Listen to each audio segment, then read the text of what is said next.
On January 31, 2017, the winter air hanging over Bradley Beach, New Jersey, is bitter and still. Inside a parked sedan, the rhythmic hum of the heater masks the terrifying reality unfolding in the passenger seat. 19-year-old Liam McCosney sits relaxed, completely unaware that a hidden lens is capturing his every move. He believes he is pitching a brilliant heist narrative to his friend, an aspiring filmmaker named Anthony Curry. With a terrifyingly calm demeanor, Liam describes exactly how he ended the life of his childhood confidant. He leans forward, detailing how he watched the stopwatch on his cellular phone, timing the exact duration of the agonizing struggle. He expresses deep frustration not over the loss of a human life, but over the meager financial payout he discovered inside a stolen shoebox. Unbeknownst to Liam, Anthony is operating as a direct informant for the Monmouth County Prosecutor's Office. Every chilling syllable transmits directly to detectives sitting miles away, preparing to tear down a monstrous fracas. The trap is set, and a seemingly perfect crime is about to unravel in real time, before the tragedy tore through the coastal community of Neptune City, New Jersey. 19-year-old Sarah Stern lived a life defined by quiet creativity and enduring loyalty. The town itself sat nestled near the Atlantic Ocean, characterized by aging wooden boardwalks, salt-weathered colonial houses, and the constant dull roar of the tide. Sarah moved through this landscape with a brightly colored aura, spending her days as a talented artist and an enthusiastic video creator. She loved the outdoors, often pointing her camera at the local waterways and documenting the subtle beauty of her hometown. Her digital presence was vibrant, filled with laughter and a genuine warmth that drew people toward her. However, a profound sorrow anchored her bright exterior. In 2013, she lost her mother to a prolonged illness, a devastating event that left a permanent void in her world. Seeking stability, she leaned heavily on a tight-knit circle of childhood friends to navigate the turbulent transition into early adulthood. These were the companions who attended her junior prom, shared countless meals at local diners, and possessed her absolute unquestioning trust. Two central figures in her inner circle were Liam McCosney and Preston Taylor, young men she had known since their early days in grammar school. Liam presented himself as a fiercely protective confidant, someone Sarah believed would stand by her through any hardship. Preston echoed this trusted dynamic, forming a trio that seemed unbreakable to the outside world. The dynamic shifted when Sarah made a stunning discovery inside her family home. Tucked away in the quiet corners of the house, she located an old safe holding a substantial inheritance quietly left behind by her late mother. The windfall consisted of thousands of dollars in old bills, which Sarah soon transferred into a simple shoebox for safekeeping. Excited by the sudden financial freedom, she shared the news of her discovery with her closest companions, viewing the money as a stepping stone toward a brighter future. She envisioned using the funds to pursue her artistic passions and perhaps explore life beyond the borders of New Jersey. She had absolutely no idea that her trusting nature had just activated a lethal, calculating greed within the people she loved the most. To explain her sudden disappearance later, Liam would craft a meticulous lie claiming Sarah was packing her bags to start a new life in Canada. The physical layout of Sarah's world played a crucial role in the deception that followed. Her family residence sat on a quiet, tree-lined street where neighbors knew each other by name, and front porches remained illuminated by warm, sodium streetlights long into the night. It was a place designed for safety, yet its familiar walls would soon become the staging ground for an unfathomable betrayal. Sarah moved about her daily routine in early December 2016, feeling optimistic about the upcoming holidays and her newfound financial cushion. She drove her grandmother's vehicle, a faded 1992 Oldsmobile 88, navigating the familiar coastal roads with the shoebox of cash tucked safely inside her home. She assumed her secrets were secure with the young men who had grown up alongside her. The predator did not lurk in the dark alleys or emerge from the shadows of an unfamiliar neighborhood. The threat wore the mask of an ordinary, smiling teenager, a person who knew the exact layout of her house, the routine of her day, and the precise location of her mother's hidden legacy. The illusion of safety shattered in the early morning hours of December 3rd, 2016, along the concrete expanse of the Route 35 bridge in Belmar. The bridge spanned the dark, frigid waters of the Shark River, connecting quiet coastal towns under a canopy of pale winter stars. A passing two-truck driver noticed an obstruction on the southbound shoulder and immediately contacted local authorities. Police cruisers arrived at the crest of the bridge, their red and blue emergency lights illuminating an abandoned 1992 Oldsmobile 88. The vehicle sat parked at an awkward angle, its headlights cutting through the coastal fog. Detectives approached the driver's side door and made a concerning discovery. The keys remained jammed inside the ignition, dangling silently, but the interior was completely empty.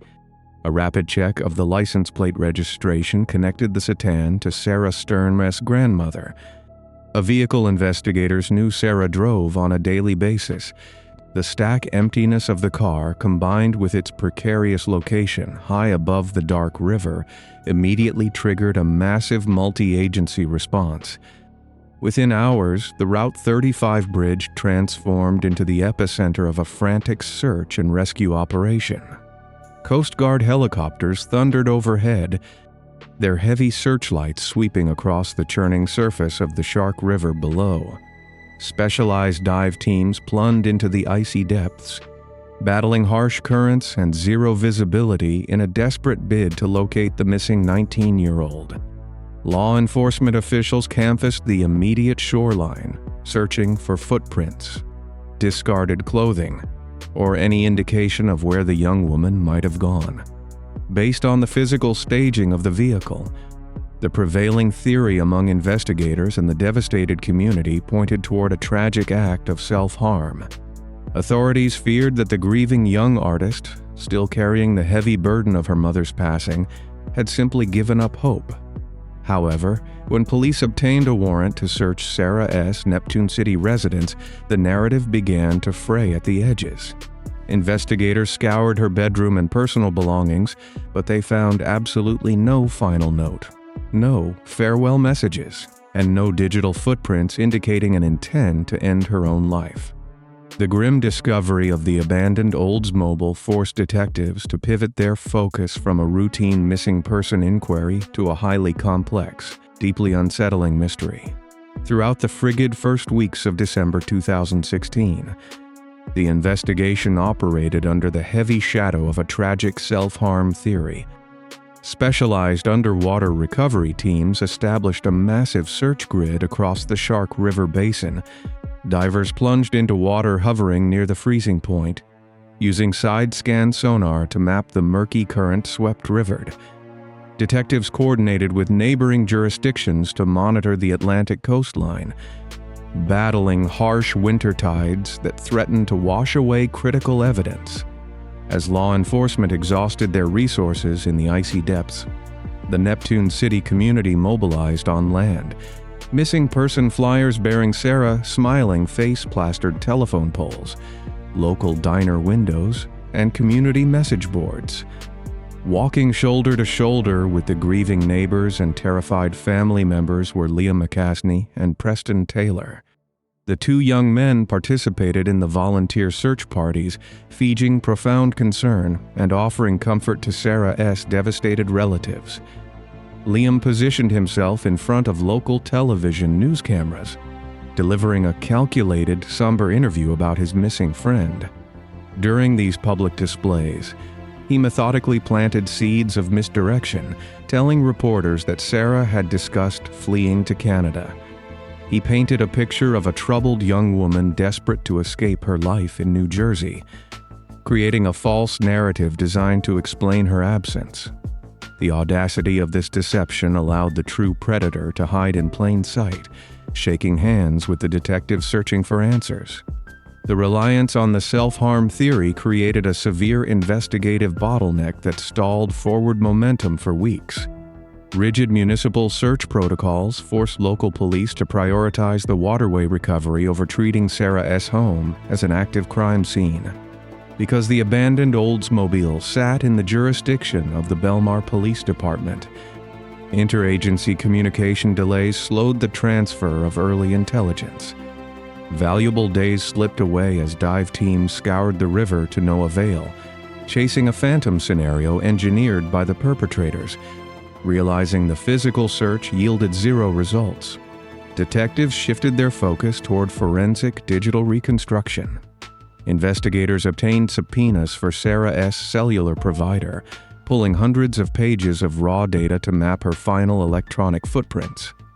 The data revealed a stark disconnect between the fabricated Canada narrative and Sarah S.' actual digital behavior.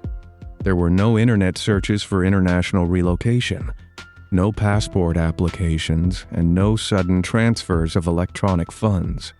The financial records painted a picture of a young woman planning for an immediate local future. Detectives discovered a crucial transaction dated December 2nd, just hours before the vehicle appeared on the Route 35 bridge. Sarah had visited a local bank branch, accessing her safe deposit box to interact with the cash her mother had left behind. This single banking timestamp provided the first tangible fracture in the facade constructed by her childhood friends. To understand the significance of the bank visit, investigators physically retraced the exact route Sarah took on December 2nd. The distance between the bank branch and her quiet Neptune City home measured just a few short miles, connected by heavily trafficked coastal avenues. Detectives retrieved security footage from the financial institution, verifying her presence and observing her calm, ordinary demeanor. She did not display the erratic behavior of someone preparing to permanently end her own life.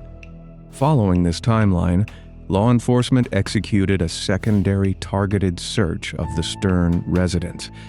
They cataloged the contents of her bedroom, searching for the specific funds she had withdrawn. The small safe lay open and void of any currency. The simple shoebox Sarah used to store her mother's inheritance had vanished from the property.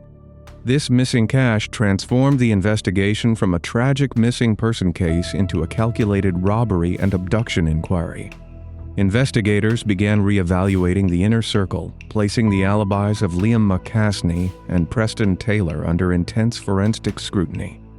Both men had provided standard statements during the initial canvassing, establishing timelines that held up against early cursory checks. The missing money cast a sinister new light on their intimate knowledge of Sarah's home and her financial secrets. The realization of a potential robbery shifted the focus onto those who possessed intimate knowledge of the cash. Detectives summoned both Liam McCaskey and Preston Taylor to the precinct for formal voluntary interviews. The spatial layout of the interrogation rooms offered no comfort, yet both young men navigated the questioning with disturbing composure. Liam detailed a specific timeline of his day on December 2nd, providing mundane details to construct an impenetrable alibi. He claimed he had spent the afternoon running errands and had not seen Sarah since earlier in the week.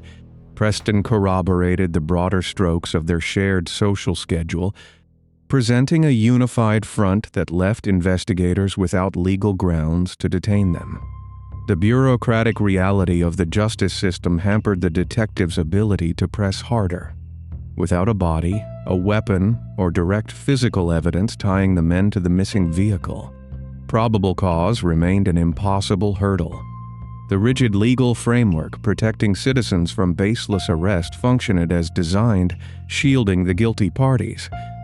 The predators walked out of the police station through the heavy glass doors, returning to the community they had betrayed. Investigators watched them leave burdened by a sickening intuition that the answers walked out the door with them. The official investigation entered a grueling holding pattern, relying on the slow, meticulous gathering of circumstantial digital evidence. The month of January 2017 brought a methodical phase of the investigation as detectives worked in hidden command centers. Law enforcement officers spent weeks cross-referencing cell tower pings, conducting follow-up interviews, and building psychological profiles of the suspects. The breakthrough arrived not from a forensic laboratory, but from the sudden crisis of conscience of a local resident, Anthony Curry.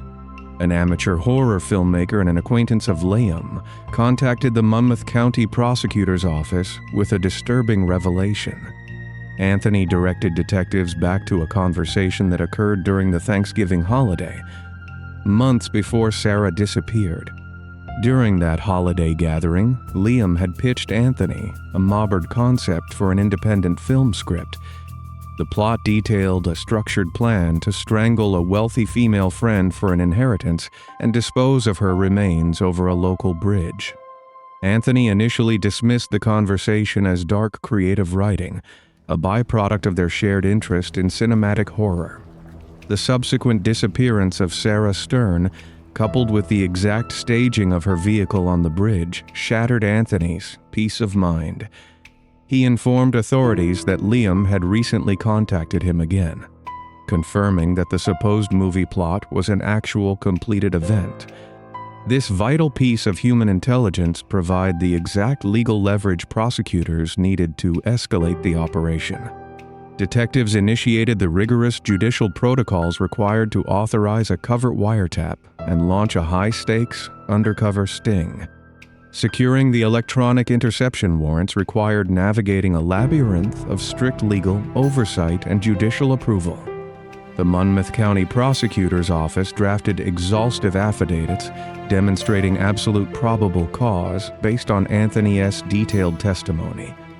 Once a Superior Court judge signed the authorization, technical operatives transformed Anthony's vehicle into a rolling surveillance command center.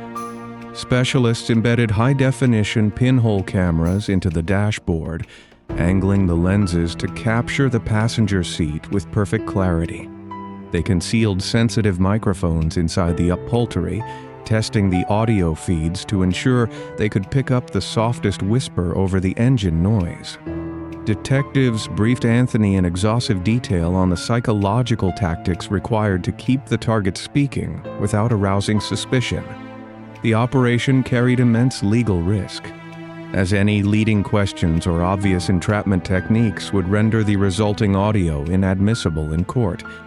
Anthony had to act as a passive receptacle for the confession, allowing the predator's own arrogance to dictate the flow of information. Investigators established a secure physical perimeter around the designated meeting location in Bradley Beach, a quiet coastal municipality located just north of Belmar. Unmarked police units parked on adjacent snow-lined streets, maintaining a visual line of sight while staying hidden from the target. The technical team occupied a specialized van miles away, their monitors glowing with the live feed from the rigged sedan. With the technological trap fully armed, detectives gave the final green light for Anthony to initiate the meeting on January 31st. The physical environment of Bradley Beach provided a desolate, freezing backdrop for the culmination of the undercover operation. Thick gray clouds obscured the winter sun, casting long, sharp shadows across the deserted oceanfront avenues. Anthony pulled his wired vehicle onto a quiet residential street, the heavy metallic click of the door locks echoing as Liam McCastney entered the passenger side. Liam settled into the seat with terrifying ease, displaying none of the nervous energy typical of a hunted fugitive. Blocks away, detectives adjusted their headsets, holding their breath as the crisp audio transmitted into the command center. Anthony steered the conversation toward the events of December 2nd, prompting his passenger to elaborate on the details. Operating under the absolute delusion of safety, Liam began to unravel the dark truth behind the missing shoebox. He did not realize that the confined space of the sedan had become a digital prison, capturing his voice for a jury to hear. The cold confidence radiating from the target sickened the seasoned investigators listening through the live feed. Every word spoken stripped away the facade of the mourning friend, revealing a calculating individual devoid of human empathy. The trap functioned without a single flaw, leveraging the perpetrator's overwhelming narcissism against him. The months of agonizing dead ends and false narratives evaporated as the horrifying reality of the crime poured into the waiting microphones. The digital recording rolls inside the parked vehicle, capturing a moment of unfathomable darkness. Liam McCaskey leans back against the passenger seat upholstery and recounts the afternoon of December 2nd with terrifying ease. He maps out the physical geography of the Stern residence for his captive audience. He explains navigating the exact corridor connecting the front entrance to the rear bedrooms of his childhood friend. He knew the precise location of the hidden safe containing the inheritance. He waited inside the empty house while the coastal sunlight faded outside. Sarah returned home expecting the absolute safety of her own sanctuary. She found a predator waiting in the shadows of her familiar hallway. Liam describes his total lack of hesitation as he initiated his assault. The detectives listening to the live audio feed sit in stunned, breathless silence. The tension escalates in the confined space of the sedan as Liam details the fatal encounter. He attacked his lifelong confidant from behind without giving her a single moment of warning. She fought for her survival, but he overpowered her and pinned her to the floor. The physical toll of the struggle dragged on with agonizing slowness. He reached into his pocket to pull out his cellular phone. He opened the stopwatch application to time the entire horrific ordeal. He watched the digital numbers tick upward until the screen read 30 minutes. He subjected his friend to half an hour of sheer, unrelenting terror. He stood over her fading body and felt a cold, mechanical detachment instead of remorse. The audio feed transmits this horrifying reality direct to the command center. Law enforcement officers recoil in absolute disgust at the monstrous confession. The horror deepens as Liam shifts the conversation toward the stolen shoebox. He describes locating the cash and cracking open the container with expectations of a life-altering fortune. He anticipated finding $50,000 to $100,000 hidden inside the safe. He found a mere $10,000 in old bills. His voice fills with genuine annoyance as he complains about the meager payout. He equates the value of a human life to the cost of a cheap, used vehicle. He then details the intricate cover-up required to complete his grim task. He needed physical assistance to move his victim, so he dialed a familiar number. He summoned Preston Taylor to the property, and his accomplice arrived without hesitation. The two young men operated in tandem to load their childhood friend into the trunk of her own vehicle. They executed a coordinated plan to erase her existence from the world. Liam outlines the final physical journey required to complete the deception. The distance from the Stern residence to the Route 35 bridge measured less than 4 miles. They drove the faded Oldsmobile 88 through the coastal darkness and parked on the elevated span above the Shark River. They hauled the heavy burden to the concrete railing and pushed her over the edge into the freezing current. They left the keys in the ignition to stage a scene of despair and self-harm. The undercover video captures every chilling syllable of this confession. Detectives now possess undeniable proof of the conspiracy. Law enforcement mobilizes at once to secure the streets of the coastal towns. Tactical units bearing heavy armor locate the suspects on February 1st, 2017. Officers place both Liam and Preston under arrest in a synchronized massive sweep. The heavy steel handcuffs click shut. The illusion of the grieving friends shatters into a million pieces. The arrests send a massive shockwave through the coastal community of Neptune City. Residents struggle to comprehend the monstrous betrayal orchestrated by two familiar faces. Faced with the crushing weight of the undercover recordings, the unified front between the perpetrators collapses into dust. Preston Taylor recognizes the inescapable legal reality of his situation inside a sterile interrogation room. He trades his loyalty for a chance at a reduced prison sentence. Prosecutors offer a calculated plea agreement designed to dismantle the entire conspiracy. The rigid mechanics of the justice system demand cooperation from an insider to solidify the primary conviction. Preston accepts the deal and agrees to testify in open court against his lifelong companion. He details his distinct role in concealing the crime and staging the Oldsmobile on the bridge. The state secures a critical witness to outline the premeditated nature of the robbery. The legal pathway to a permanent conviction opens wide. Investigators finalize the exhaustive case files. The wheels of justice turn at a deliberate pace, bringing the case to trial in early 2019. The Monmouth County Courthouse transforms into an epicenter of intense public scrutiny. The prosecution team builds an impenetrable wall of evidence against Liam McCaskey, anchored by undeniable digital proof. They call Preston Taylor to the witness stand to outline the precise timeline of the betrayal. The defining moment of the trial arrives when prosecutors dim the courtroom lights. They play the undercover video recorded by Anthony Curry in the front seat of his sedan. The jury watches the projector screen in absolute, horrified silence. They hear the perpetrator brag about the stopwatch and complain regarding the $10,000 payout.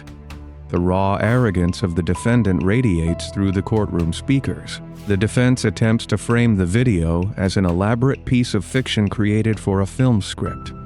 The jury rejects this hollow theory without a single moment of hesitation.